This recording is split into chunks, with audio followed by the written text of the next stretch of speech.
নামে প্রচুর কমপ্লেন। এক এক অ্যাঙ্গেলে ছবি আপনারা 50টা তুলে ফেলেন। তোলে এখন তো আমি তুলি না, আমি প্রত্যেক ক্লিক একটাই তুলি। প্রতি ক্লিকে একটাই তোলেন।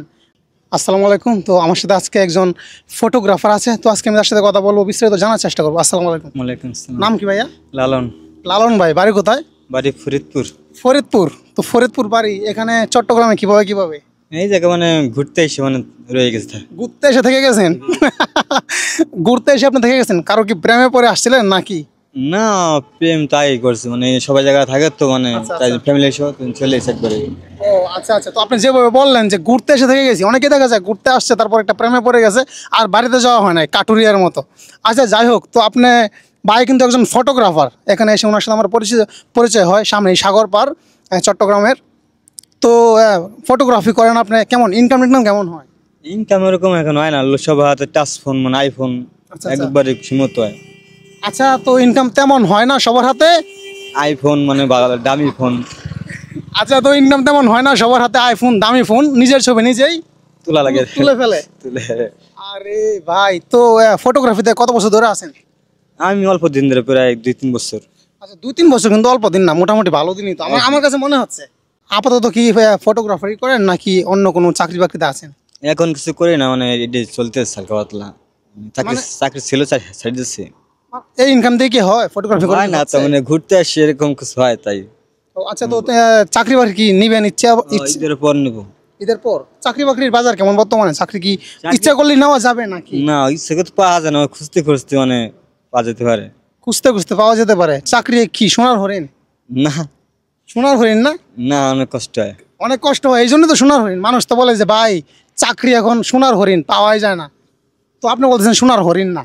ওই যে পায় তো, যা পায় তার কাছে কিছু না, যে পায় না তো ঘুরতে অনেক ভালো লাগে। আচ্ছা, তো যে পায় পেয়ে যায়, আর যে না পায় সে একদম জুতা ক্ষয় করে ফেলে হাতে, তো ও চাকরি পায় না। চাকরি হয় না।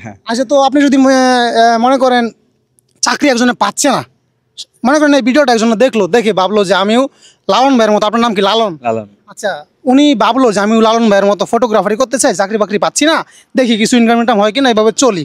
কেউ যদি চায় আপনার এই প্রফেশনে আসতে, ফটোগ্রাফি করতে, অনেক মানুষই তো আছে যারা এইভাবে চলতেছে, ঠিক না? সে যে ভালো জায়গা হলে সমস্যা নাই, কিন্তু এইসব জায়গা আসলে মানে বেকার।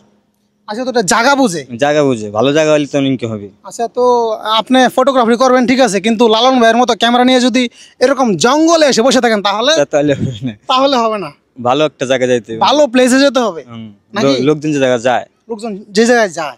আচ্ছা, তো কেউ যদি চায় যে আমি লালন ভাইয়ের মতো ফটোগ্রাফি করতে চাই, একটা ক্যামেরা কিনবো, তো এই ক্যামেরা কি ক্যামেরা বা প্রাইস কত যদি একটু বলেন? Sony 6400। আচ্ছা, এটা প্রায় দাম আছে 1 লাখ টাকার মতন। 1 লাখ টাকার মতো। তো কেউ যদি চায় লেন্স সহ, তো কেউ যদি চায় তাহলে 1 লাখ টাকা দিয়ে একটা ক্যামেরা কিনে সেই কাজে আসতে পারবে। আরো কম হলে সমস্যা নাই, বাজার যদি কম থাকে 50-60 এরকম থাকলে চলবে। আচ্ছা, তো 50-60 হাজার টাকা হলেও একটা ক্যামেরা নিয়ে এসে মাঠে নামতে পারবে। এবং মাঠে নামার যদি নামে একটু মোটামুটি একটু ভালো প্লেসে, মোটামুটি মানে জঙ্গলও না একবারে পার্কের ভিতরেও না, মোটামুটি একটা প্লেসে যদি যায়, কেমন ইনকাম হবে সম্ভবত? একটু না হলে প্রতিদিন 500 টাকা হবে নিচে, মানে প্রতিদিন যদি 500 টাকা হয়, মাসে 15,000 টাকা। তো দেখা যায় এখন বর্তমানে অনেক চাকরি বাকরি করলে 15,000 টাকা যদি চাকরি করে আপনি উঠাইতে যান, 1 মাসে কষ্ট হয়ে যায় একদম। তবুও আবার দেখা যায় আপনার চাকরি, ওয়াশরুমে যাওয়ার সময় বলে যেতে হবে যে ভাই একটু আমি ওয়াশরুমে গেলাম। ওয়াশরুমে কি আপনি ওয়াশরুম করবেন এবং মাথার মধ্যে টেনশন হবে সে কি আমাকে খুঁজতেছে কিনা, ঠিক না? কিন্তু এটা আপনার নিজের কাজ, মনে চাইছে আপনি করতে পারবেন।